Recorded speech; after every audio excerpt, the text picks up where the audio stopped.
Shalom dan selamat pagi Bapak Ibu yang dikasihi Tuhan, baik yang ada di tempat ini maupun yang melalui live streaming.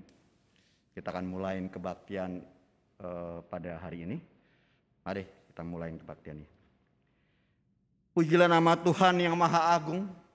Segala kemuliaan dan hormat bagi namanya. Beribadalah kepada Tuhan yang Maha Suci. Sujudlah kepada Tuhan dengan berhiaskan kekudusan. Tunduklah kepada Tuhan yang Maha Mulia. Mengikuti setiap perintahnya dalam kerendahan. Mengikuti.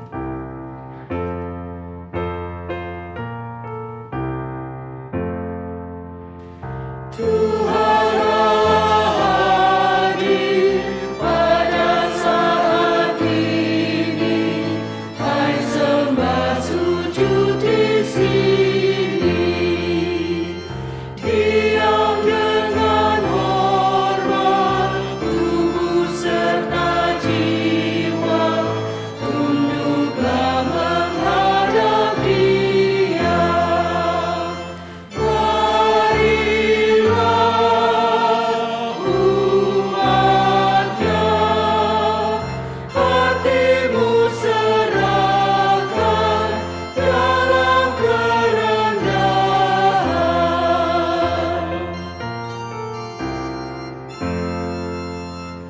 Tuhan Allah hadir yang dimuliakan dalam surga siang malam. Suci, suci, suci untuk selamanya,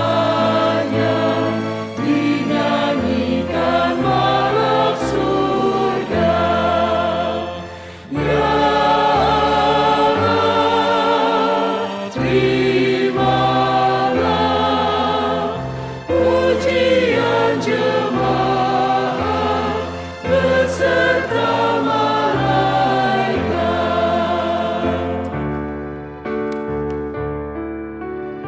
Kami menanggalkan hasrat sia-sia, keinginan manusia.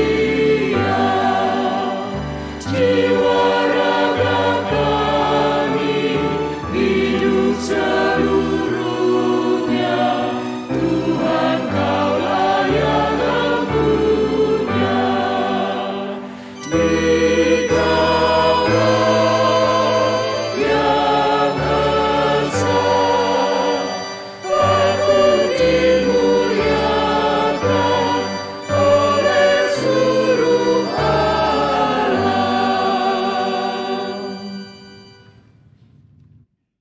Kebaktian kita berlangsung karena pertolongan kita adalah di dalam nama Tuhan yang menjadikan langit dan bumi, yang tetap setia untuk selama-lamanya dan yang tidak meninggalkan perbuatan tangannya.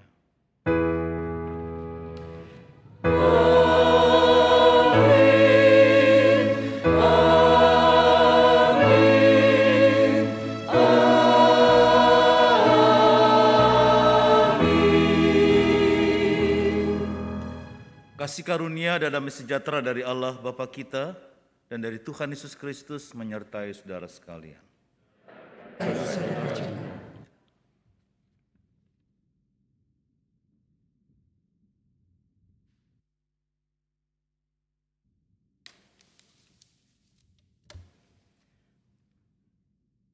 Jemaat yang dikasihi Tuhan Yesus Kristus, tema kita pada hari ini adalah hormat kepada Allah dan kuduskanlah hari Sabat.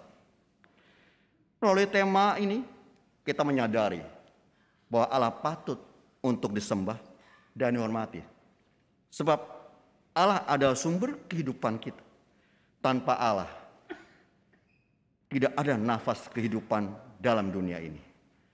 Allah sang pencipta, pemelihara dunia ini. Ia berkarya dan menjadikan segala ciptaannya baik adanya. Mari bersama-sama menghormati Allah dan mengkuduskan hari Tuhan Allahmu, seturut dengan apa yang dinyatakan dalam Keluaran 20 ayat 7 dan 8 yang demikian bunyinya.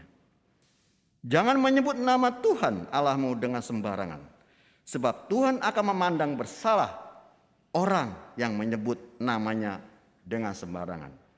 Ingatlah dan kuduskanlah hari Sabat.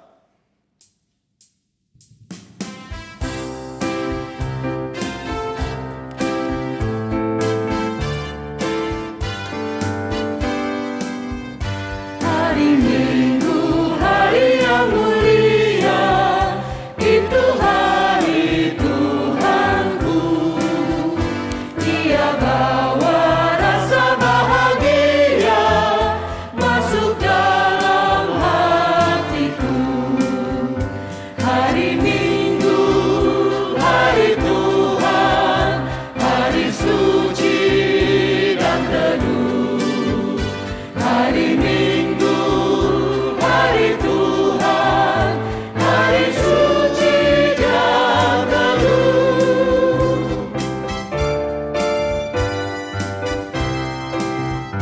Hari Minggu, hari istirahat bagi badan yang letih. Firman Tuhan turun bawa nikmat untuk hati yang sedih. Hari Minggu, hari Tuhan, hari suci dan teduh. Hari Minggu, hari Tuhan, hari suci dan teduh. Hari suci dan teduh.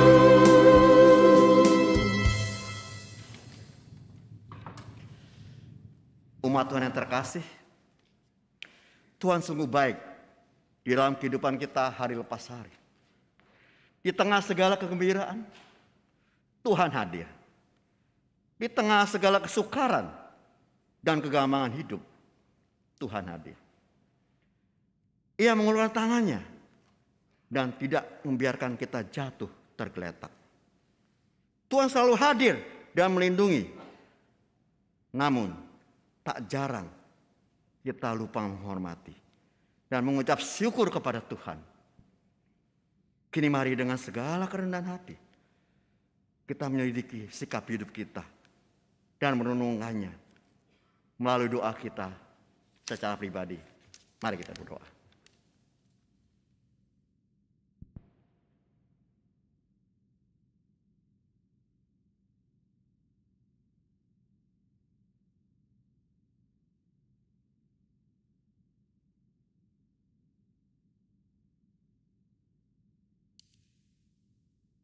Ya Tuhan, di hadapan-Mu kami mengaku dan menyadari kelemahan diri kami.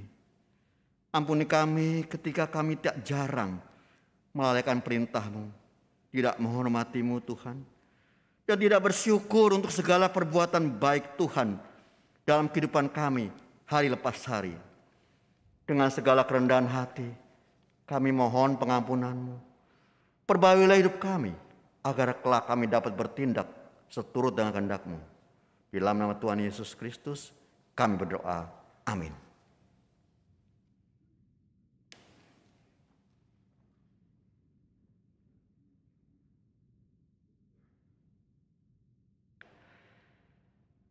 Bagi setiap kita yang telah mengaku dosa di hadapan Tuhan, kini terimalah berita anugerah dari Tuhan yang dinyatakan Yesaya 43 ayat 1.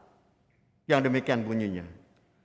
Tetapi sekarang, beginilah firman Tuhan yang menciptakan engkau, hai Yakub, yang membentuk engkau, hai Israel. Janganlah takut, sebab aku telah menebus engkau. Aku telah memanggil engkau dengan namamu. Engkau ini kepunyaanku. Demikian berita anugerah dari Tuhan. Pada Allah.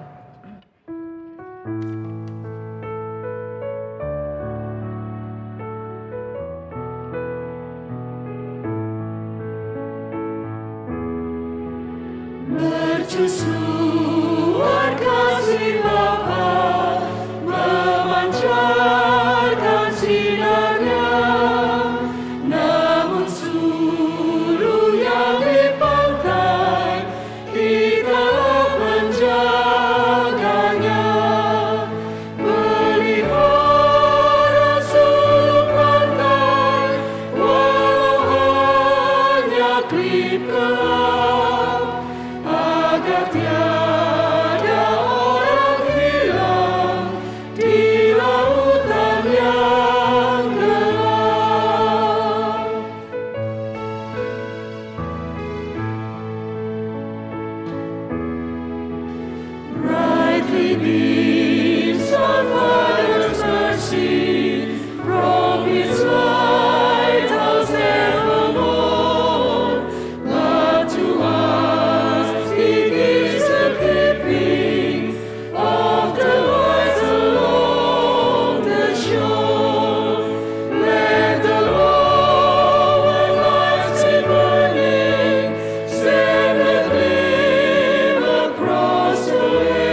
Mari kita bersatu dalam doa.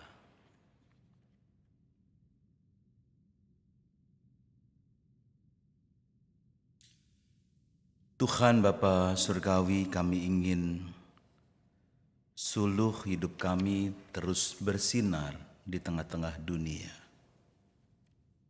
Kami ingin terus belajar bagaimana kami boleh seturut dengan kehendak Tuhan. Tuhan menolong kami ketika di hari perhentian ini kami boleh berbakti kepadamu. Kami ingin suluh kami bersinar dengan diisi oleh firman Tuhan. Tuhan menolong kami sehingga apa yang kami baca dan kami dengar boleh menguatkan iman kami. Berfirmanlah Tuhan kepada kami sedia mendengarkan firman-Mu. Hanya dalam nama Tuhan Yesus kami berdoa. Amin.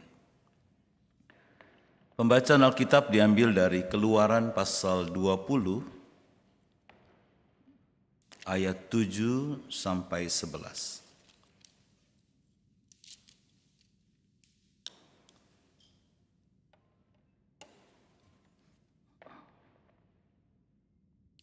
Keluaran pasal 20 ayat 7 sampai 11. Jangan menyebut nama Tuhan Allahmu dengan sembarangan, sebab Tuhan akan memandang bersalah orang yang menyebut namanya dengan sembarangan. Ingatlah dan kuduskanlah hari Sabat. 6 hari lamanya engkau akan bekerja dan melakukan segala pekerjaanmu. Tetapi hari ke-7 adalah hari Sabat Tuhan Allahmu.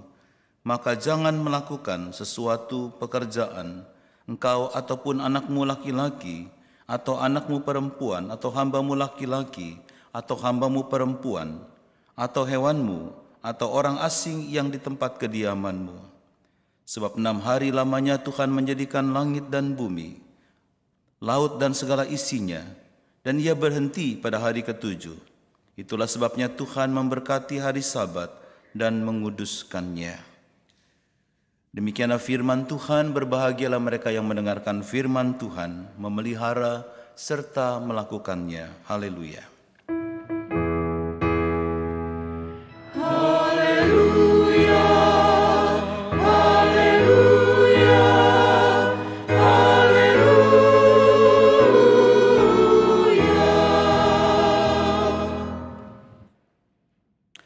Jemaat sekalian, hari ini kita melanjutkan pelajaran kita atau khotbah kita tentang Dasatita, 10 firman Tuhan.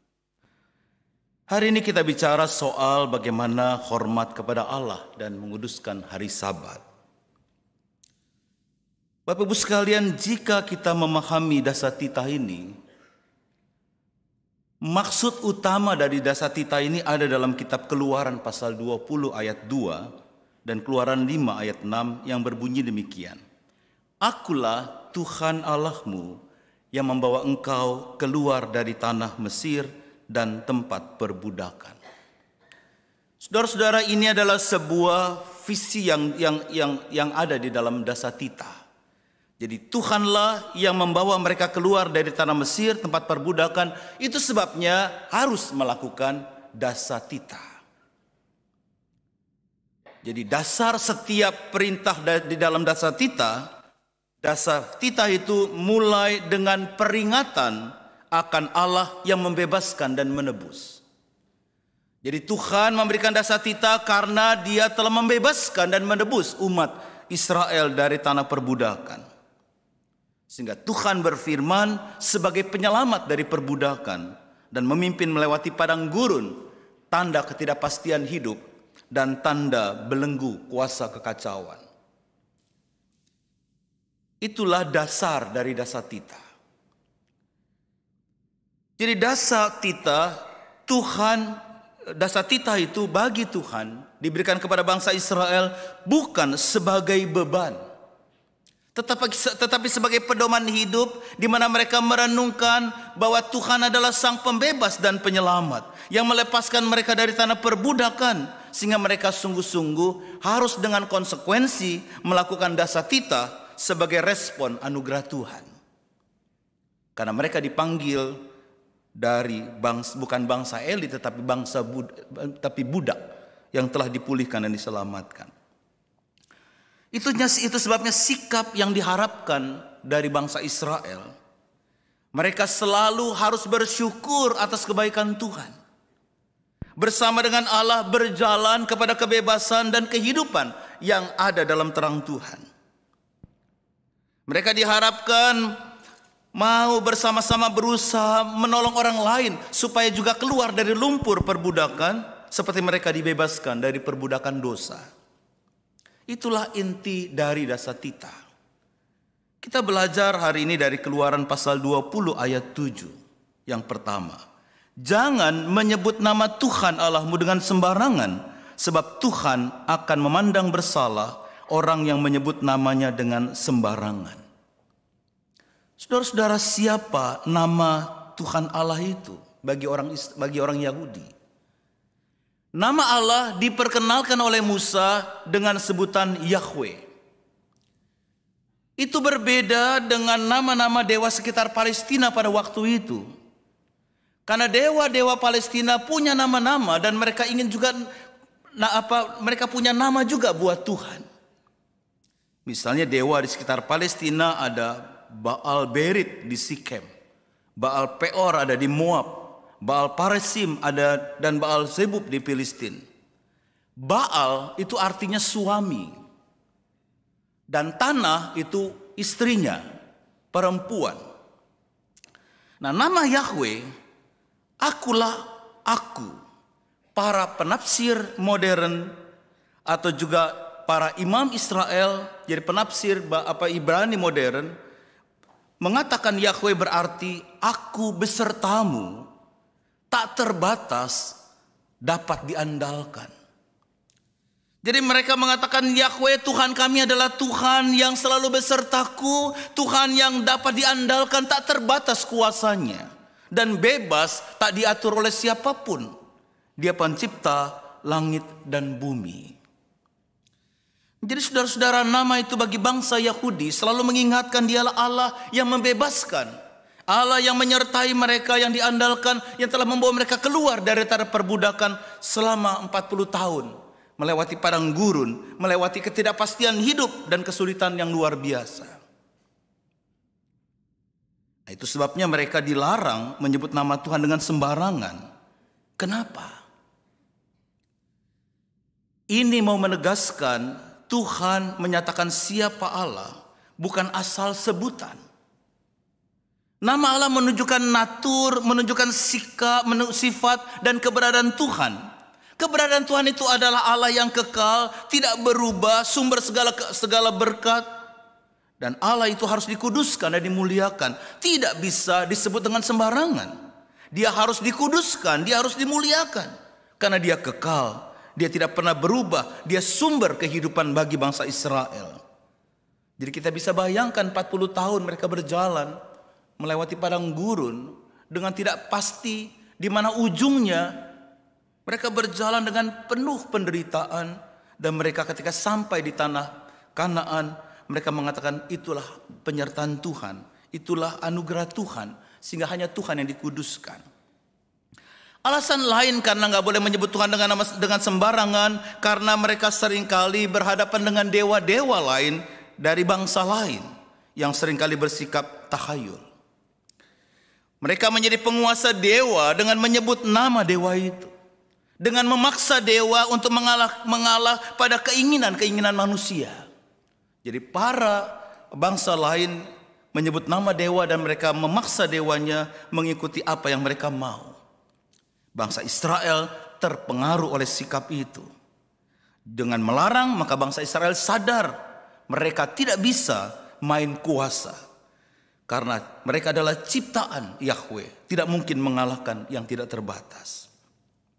Itu sebabnya Martin Luther membuat sebuah refleksi dari ayat Keluaran 7 ayat 20 ayat 7 ini. Dia mengatakan, kita tidak boleh menyebut nama Tuhan dengan sembarangan, karena kita harus takut mengasihi Tuhan supaya kita tidak mengutuk, tidak bersumpah. Kita tidak membaca mantra dan berbohong atau menipu dengan menggunakan nama Tuhan dalam setiap waktu dan menyembahnya tetap harus dalam doa, pujian, dan syukur. Nah, saudara-saudara, apa relevansinya buat kita? Dalam sejarah dunia, ada banyak kaisar-kaisar, raja-raja, diktator-diktator, tiran-tiran merasa lebih tinggi daripada Tuhan dan gereja. Seolah-olah mereka direstui dan dilindungi oleh Tuhan dan memakai nama Allah dengan untuk mempertahankan kekuasaannya. Saat ini mungkin masih ada dari kita sebagai pimpinan, kita sebagai pemilik usaha, kita bisa memerintah bawahan kita seakan-akan kehendak kita sudah pasti kehendak Tuhan. Memakai nama Tuhan untuk meraih kekuasaan. Kita tahu beberapa waktu yang lalu itu terjadi. Di kalangan gereja juga tidak terlepas dari penyelewengan itu dengan menyamakan tindakan-tindakan gereja, kata-kata gereja sebagai kehendak Tuhan dan sabda Tuhan. Suatu ketika di sebuah gereja GKI dibuat kebaktian. Dulu ada malam puji dan doa di tengah minggu hari Kamis. Jemaat panitia pengurusnya ngotot untuk memanggil seorang pendeta yang terkenal. Maka pendeta itu berkhotbah di tempat itu. Selesai khotbah, maka pendeta itu mengajak jemaat berdoa dan dia berkata kepada jemaat, baru saja Tuhan berbisik kepada saya bahwa di antara jemaat akan ada yang cuci darah. Yang mau cuci darah silakan berdiri. Nah, teman-teman pendeta di gereja itu semua berdoa juga supaya nggak ada yang berdiri. Kita bisa bayangkan kalau ada yang berdiri, kok Tuhan bisa berbisik? Jadi menyuruh Tuhan untuk melakukan hal yang tidak mungkin. Itu seringkali terjadi dan seringkali ada banyak juga jemaat menikmati bahwa Tuhan dengan gampang berbisik, Tuhan dengan gampang menyuruh. Apa betul itu harus kita perlu renungkan baik-baik. Ada kalanya dalam praktek doa ada penyalahgunaan nama Tuhan. Ada orang yang menganggap doanya seperti perintah. Seringkali kita mengisi doa kita dengan perintah-perintah, kita mengatur Tuhan. Jika tidak dikabulkan kita menjadi marah, putus asa dan tidak mau berhubungan lagi dengan Tuhan.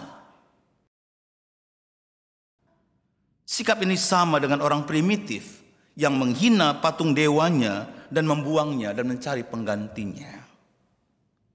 Jadi saudara-saudara menyebut nama Tuhan dengan baik. Kita harus memajukan harkat manusia sebagai gambar Allah. Memandang Allah sebagai penjamin kehidupan kita, kebebasan hidup kita, kemerdekaan hidup kita. Kita memuliakan namanya jika berusaha mengetahui kehendak Allah dan melaksanakan kehendaknya. Itulah sebabnya doa Bapa kami dikatakan dimuliakanlah namamu, jadilah kehendakmu. Jadi kita akan memuliakan Tuhan dan tidak menyebut nama Tuhan dengan sembarangan ketika melaksanakan kehendak Tuhan. Itu yang pertama. Yang kedua ayat yang ke-8. Ingat dan kuduskanlah hari Sabat. Hari Sabat adalah hari perhentian. Kata Sabat dalam bahasa Ibrani berarti istirahat dan atau berhenti. Apa maksud hari ini? Ada 3 makna yang bisa direnungkan di hari Sabat. Yang pertama, hari Sabat adalah hari istirahat. Tadi ada lagu hari Minggu, hari istirahat. Saudara-saudara, hari Sabat adalah hari di mana Allah beristirahat dalam tatanan penciptaan Allah. Dalam Kejadian pasal 2 ayat 3. Allah menetapkan hari Sabat sebagai hari perhentian. Lalu Allah memberkati hari ke-7 itu dan menguduskannya. Karena pada hari itulah ia berhenti dari segala pekerjaan penciptaan. Bukan berarti Tuhan capek. Udah capek ya 6 hari kerja. Lalu Tuhan istirahat hari ke-7. Tidak. Di hari Sabat itu semua berhenti dan Tuhan memberkati dan menguduskan. Di hari Sabat itulah umat diberkati dan dikuduskan. Semua ciptaan diberkati dan dikuduskan. Hari Sabat mengingatkan Israel sebagai umat yang telah dibebaskan oleh Tuhan. Sewajarnya mereka menyadari kemerdekaan yang sudah Tuhan berikan, yang sudah dianugerahkan itu harus juga ambil bagian dalam penciptaan, istirahat pencipta, dan memperbaharui diri sebagai gambar Allah. Apakah Allah lelah setelah 6 hari pekerjaan penciptaan? Tidak. Allah Maha Kuasa, Allah tidak perlu istirahat dari kelelahan. Allah memilih untuk beristirahat, untuk berhenti, karena Ia memberikan contoh kepada kita apa yang harus kita lakukan. Kita butuh istirahat untuk kesehatan kita. Kalau Anda tidak beristirahat dengan cukup atau dengan baik, maka Anda bisa mendapatkan gangguan kesehatan. Sabat memulihkan tubuh, mengarahkan kembali roh kita, menyegarkan kembali relasi kita dengan orang yang kita kasihi. Itu sebabnya Allah memberikan hari perhentian, hari istirahat untuk kesehatan kita. Kalau Anda tidak beristirahat dengan cukup dan baik, maka Anda bisa mendapatkan gangguan kesehatan. Sabat untuk memulihkan tubuh, mengarahkan kembali roh kita, menyegarkan kembali relasi kita. Itu Sabat. Itu sebabnya pendeta sabatnya bukan hari Minggu, hari Senin. Karena seminggu, hari Minggu udah seharian gitu ya. Jadi sabatnya beda dengan jemaat. Jemaat hari Minggu, hari libur. Allah memberikan kita hari perhentian, maka kita juga memberikan kepada diri kita istirahat. Dan kepada orang lain istirahat. Jangan menjadikan orang lain budak di masa-masa itu. Jadi Tuhan memberikan hari Sabat untuk istirahat, bukan hanya diri secara pribadi, tapi semua harus beristirahat. Supaya kembali disegarkan, supaya kembali dipulihkan, dan mengarahkan diri kepada Tuhan. Saudara-saudara, seringkali prinsip kita, time is money. Enggak apa-apa. Tapi jangan sampai itu menggantikan kita dalam hubungan kita dengan Tuhan. Terus bekerja dan kita tidak pernah berhenti untuk beristirahat dan berelasi dengan Tuhan agar perjalanan hidup kita bersama dengan Tuhan.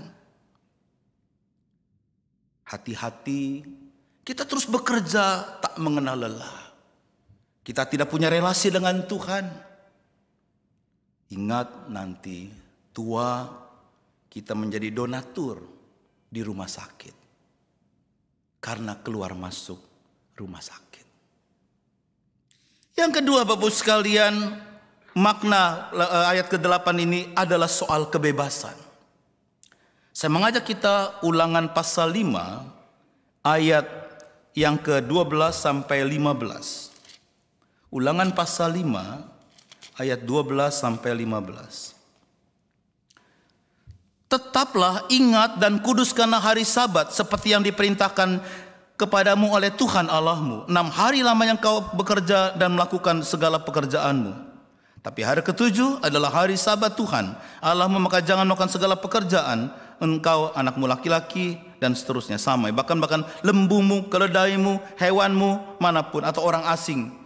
Sebab haruslah kau ingat ayat 15, bahwa engkau pun dahulu budak di tanah Mesir, dan kau dibawa keluar dari sana oleh Tuhan Allahmu dengan tangan yang kuat dan dengan lengan yang teracung. Itulah sebabnya Tuhan Allahmu memerintahkan engkau merayakan hari Sabat. Sabat berhubungan dengan pembebasan dari perbudakan. Dulu budak di Mesir. Sekarang kalian bukan budak lagi, bebas dan merdeka. Itu sebabnya harus merayakan kebebasan itu, merayakannya di hari Sabat.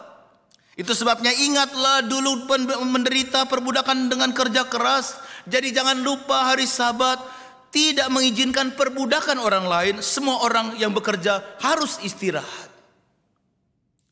Jadi motivasi dari firman ini tidak lain adalah manusia mempunyai hak atas istirahat. Allah menjamin hak itu. Sesama manusia tidak bisa dipakai sebagai robot sampai dia usang dan dibuang. Seperti kita membuang sendal jepit. Manusia tidak berhak bertindak seperti membuat orang lain seperti benda. Sabat berarti orang harus hidup sebagai manusia gambar Allah. Karena tujuan sabat adalah kebebasan. Kebebasan untuk beristirahat, kebebasan berjumpa dengan Tuhan. Apabila tidak pernah kita sungguh-sungguh diajak untuk beristirahat dari segala kelelahan hidup ini. Lalu yang berikutnya, yang ketiga, pengudusan. Keluaran 20 ayat 11. Itulah sebabnya Tuhan memberkati hari Sabat dan menguduskannya. Kata kudus berarti dikhususkan, dipisahkan. Hari Sabat berarti hari yang dikhususkan untuk Tuhan. Tadi kita nyanyikan hari Minggu, hari istirahat. Hari yang dikhususkan untuk Tuhan. Inilah fungsi utama dari hari Sabat. Dan tentu hari Minggu sama dengan itu. Kita berkumpul bersama di rumah Tuhan untuk menyembah, bersyukur untuk segala pemberian Tuhan. Membawa segala kesalahan kita untuk memohon pengampunan kepada Tuhan. Datang dengan pertanyaan, dengan pergumulan, dengan penderitaan, dengan keputusasaan. Tuhan selalu siap menyambut kita dengan tangan terbuka. Sebagai umat Tuhan, selalu beribadah atau menguduskan hari Tuhan.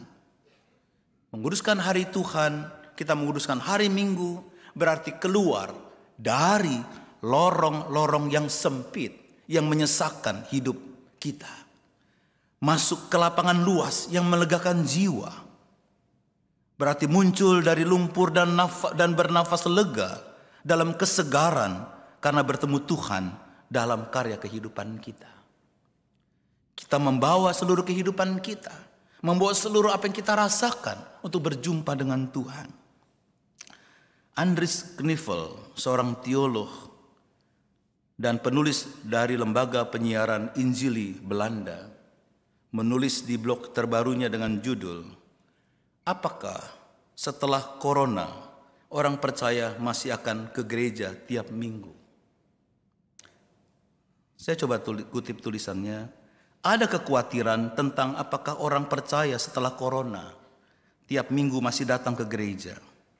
Ataukah mereka akan tergoda untuk diam di rumah saja dan melihat secara online kebaktian menarik dari jemaat lainnya. Saya nggak bisa menjawab. Bapak Ibu yang jawab. Tapi hari ini saya senang. Lebih banyak dari minggu lalu. Dan kalau saya hitung pasti lebih banyak daripada minggu lalu. Berarti mulai banyak yang berani ke gereja. Karena banyak jemaat lebih berani ke mall daripada ke gereja. Itu menurut saya ya, nggak tahu menurut Bapak Ibu sekalian ya. Berani jalan-jalan keluar kota daripada ke gereja. Karena mungkin di gereja banyak virusnya. Daripada di mall dan di kota-kota lain. Saya ingat sekali ketika pandemi selama 2 tahun. Saya masuk ke rumah duka melayani jemaat. Ke rumah sakit. Ke rumah jemaat yang sakit segala macam. Aman, gak kena apa-apa. Lagi jalan-jalan di Jogja, pulangnya kena Corona. Ya, ternyata lebih baik di gereja dan melayani daripada jalan-jalan. Buat saya, karena saya kena Corona gara-gara jalan-jalan. Bapak sekalian, Ulangan pasal 10 ayat 12-13 mengatakan, "Beribadahlah kepada Tuhan Allahmu dengan segenap hatimu dan dengan segenap jiwamu, berpegang pada perintah dan ketetapan Tuhan. Ibadah dengan ketulusan, ibadah dengan perbuatan, dan tanpa perbuatan ibadah kita munafik." Hari ini, setiap minggu, baiklah kita beristirahat. Kita bertemu dengan Tuhan, mencurahkan seluruh isi hati kita. Di sanalah kita menyebut nama Tuhan dan menguduskan nama Tuhan. Tuhan memberkati kita. Amin.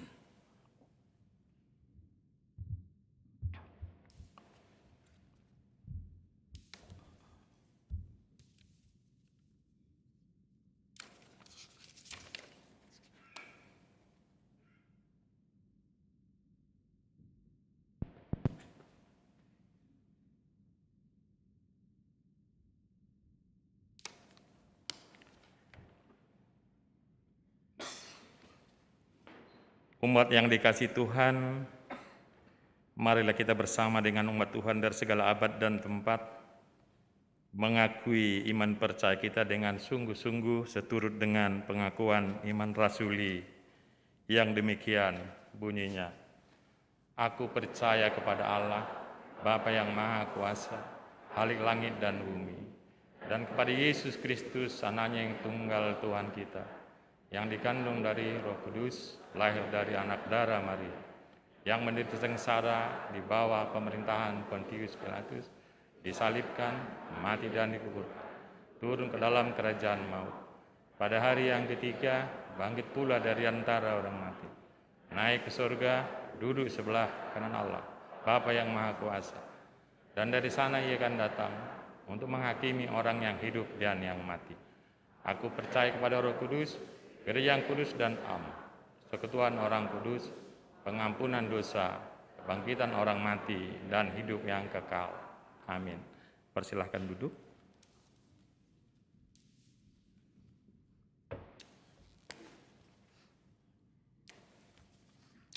Mari kita menaikkan doa syafaat kita.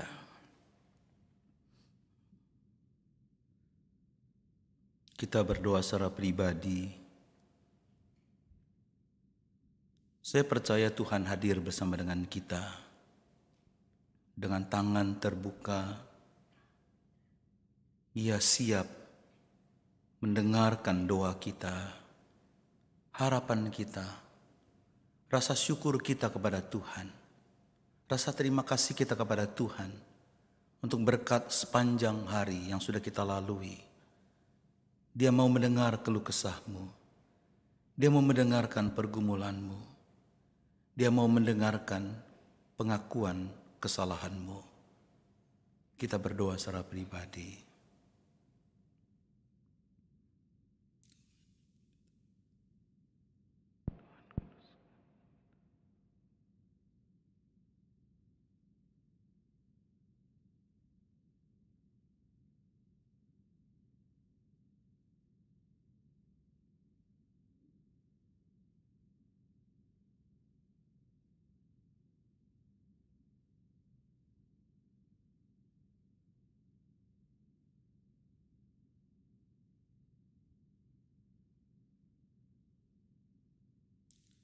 Tuhan Bapa Surgawi, dengarkanlah suara hati kami yang kami naikkan kepadamu. Engkau tahu apa yang kami harapkan. Engkau tahu apa yang kami rasakan. Engkau tahu kepedihan hati kami. Engkau tahu penyesalan kami. Tuhan, terimalah isi hati kami. Kuduskan kami. Ajar kami terus berjalan bersama dengan Tuhan. Tuhan, isi hati kami dengan kasih-Mu. Isi kami dengan iman percaya.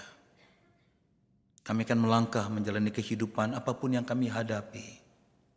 Dengan percaya Tuhan yang meminta kami untuk datang kepadamu, yang memanggil kami datang kepadamu.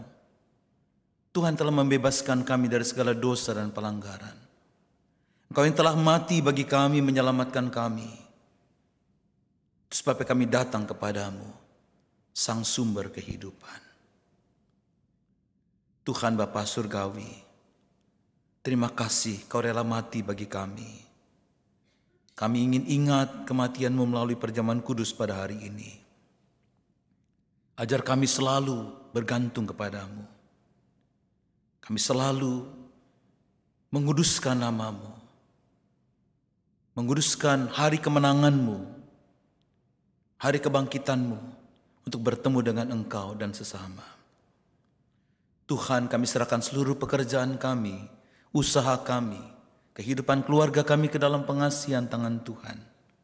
Kau yang memberkati dan menolong kami dalam seluruh karya dan kerja kami dengan kekuatan dan anugerah dari Tuhan. Berkatilah gereja-Mu, Kau memberkati gereja-Mu dalam segala tugas dan panggilannya, memberkati majelis jemaat, para pendeta, para penatu, aktivis jemaat dan simpatisan, untuk bersama-sama berjuang, dapat terus menambah iman percaya kami, dan terus memuliakan nama Tuhan, menguduskan nama-Mu, dan juga mengingat dan menguduskan hari Sabat-Mu. Tuhan berkati bangsa dan negara kami. Kau memberkati pimpinan bangsa kami, agar mereka dapat memerintah dengan bijaksana.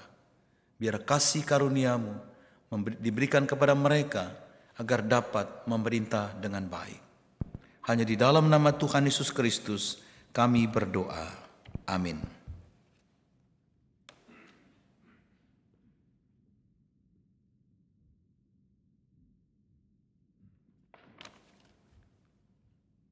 Umat Tuhan yang terkasih, marilah kita mengucap syukur dengan mewujudkannya dalam persembahan yang didasari pada firman Tuhan yang terambil dalam 1 Tawarik 16 ayat 29.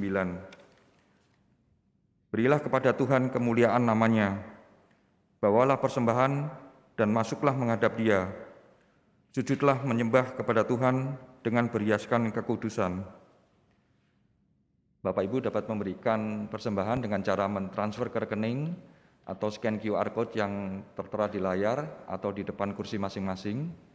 Dan bagi jemaat yang saat ini hadir dan ingin memberikan persembahan secara langsung, dapat memasukkan dalam kantong persembahan yang akan diedarkan oleh petugas kebaktian.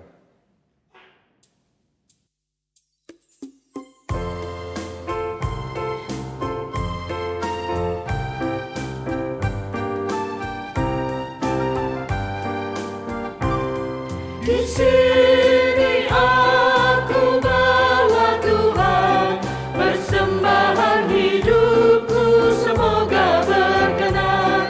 Berapalah nilainya Tuhan dibandingkan berkat-Mu yang telah Kau limpahkan. Terimalah Tuhan, oh terimalah Tuhan.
Jemaat diundang bangkit berdiri.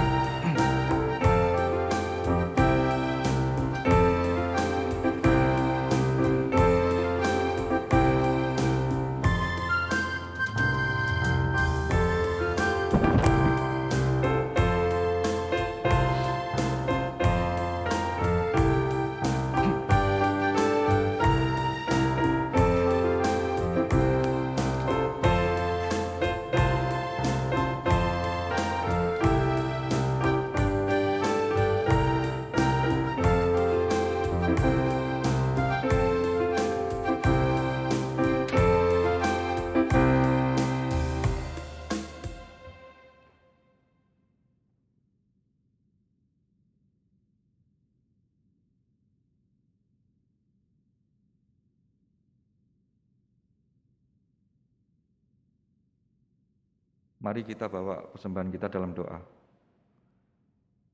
Tuhan Allah Bapa kami yang di surga, puji syukur Tuhan atas anugerah penyertaan-Mu, sehingga pada pagi hari ini kami dapat berkumpul di tempat ini dan boleh mengikuti ibadah perjamuan kudus untuk menghayati keselamatan yang telah Tuhan anugerahkan kepada kami. Terima kasih juga Tuhan atas firman-Mu yang telah disampaikan. Biarlah firman-Mu ini dapat terus mengingatkan kami akan kasih Tuhan yang tidak berkesudahan. Pada kesempatan ini Tuhan, kami mempersembahkan sebagian dari apa yang telah Tuhan berikan. Kiranya Tuhan mau mengkuduskan persembahan kami, sehingga boleh layak di hadapan-Mu. Berkati tangan-tangan yang telah memberi Tuhan, dan berilah hikmat dan takut akan Tuhan bagi para aktivis maupun penatua yang akan mengelolanya, sehingga persembahan ini boleh menjadi berkat bagi sesama kami, Tuhan. Terima kasih Tuhan, kami serahkan semuanya hanya ke dalam tangan kasih-Mu. Dalam nama Tuhan Yesus kami berdoa dan mengucap syukur. Amin. Silakan duduk.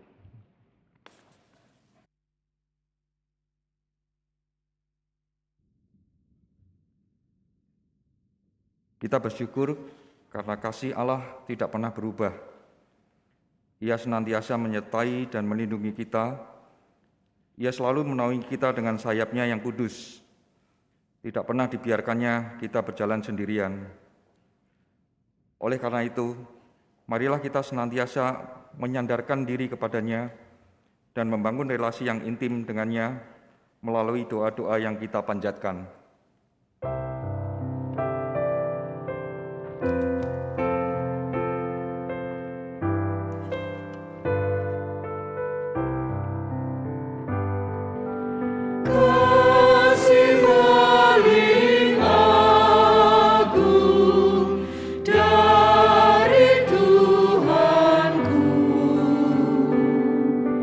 Kini ku sadari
Arahkanlah hatimu kepada Tuhan. Mengarahkan hati kami kepada Tuhan. Jadilah saksi Kristus. Syukur kepada Allah. Terpujilah Tuhan. Dan terimalah berkat Tuhan. Tuhan memberkati engkau dan melindungi engkau. Tuhan menyinari engkau dengan wajah-Nya dan memberi engkau kasih karunia. Tuhan menghadapkan wajah-Nya kepadamu dan memberi engkau damai sejahtera, kekuatan, perlindungan, kesehatan, nafkah dan rezeki dalam setiap detik perjuangan hidupmu, kekal sampai selama-lamanya. Amin.